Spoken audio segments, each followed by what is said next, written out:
मेरे प्यारे, काम को दुश्मन समझने की एक भूल ने मनुष्य को प्रेम से भी दूर कर दिया। गुरु ओशो बताते हैं, आखिर गलती कहाँ हुई? कभी सोचा है, बीज को अंकुरित होने के लिए क्या चाहिए? सही मिट्टी, सही नमी, सही वातावरण। अगर जमीन कठोर हो, बीज सूखा हो, तो जीवन जन्म ही नहीं ले सकता। ओशो कहते हैं, इसी तरह प्रेम भी तभी जन्म लेता है जब मन की मिट्टी कोमल हो, ग्रहणशील हो। बीज अगर पत्थर पर गिर जाए तो न उनमें हरियाली आएगी, न ही वह पेड़ बनने की यात्रा शुरू कर पाएगा। हमारा मन भी एक जमीन ही है। अगर मन की जमीन पर अहंकार, भय, संस्कार और वर्जनाओं की सख्त परतें जमी हो, तो प्रेम की ऊर्जा अंदर उतर ही नहीं सकती। इसलिए आदमी प्रेम को समझ ही नहीं पाता। वह चाहकर भी प्रेम नहीं दे पाता, क्योंकि वह अपनी ही बनाई हुई कठोरता में कैद है। गुरु ओशो कहते हैं, मनुष्य के भीतर एक अजीब संघर्ष है। वह प्रेम चाहता है, लेकिन काम को दबा देता है। वह पवित्रता चाहता है, लेकिन प्रकृति को अस्वीकार कर देता है।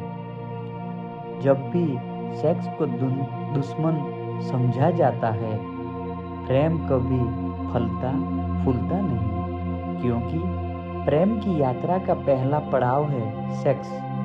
ऊर्जा वहीं से उठती है, वहीं से प्रवाह शुरू होता है, और यही ऊर्जा धीरे धीरे रूपांतरित होकर प्रेम बनती है, करुणा बनती है, ध्यान बन जाती है।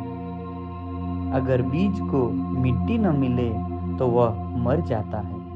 उसी तरह काम की ऊर्जा अगर स्वीकार न किया जाए तो मनुष्य के भीतर प्रेम की संभावना मर जाती है। समाज ने काम को पाप कह दिया और प्रेम के मंदिर की नींव को ही काट दिया। यही कारण है कि लोग प्रेम के लिए तरसते हैं, रिश्तों में भटकते हैं, लेकिन भीतर से खाली रह जाते हैं। गुरु ओशो आगे कहते हैं, वीर्य सिर्फ शरीर का रस नहीं है, यह जीवन की जड़ है। यह मनुष्य की मूल ऊर्जा है।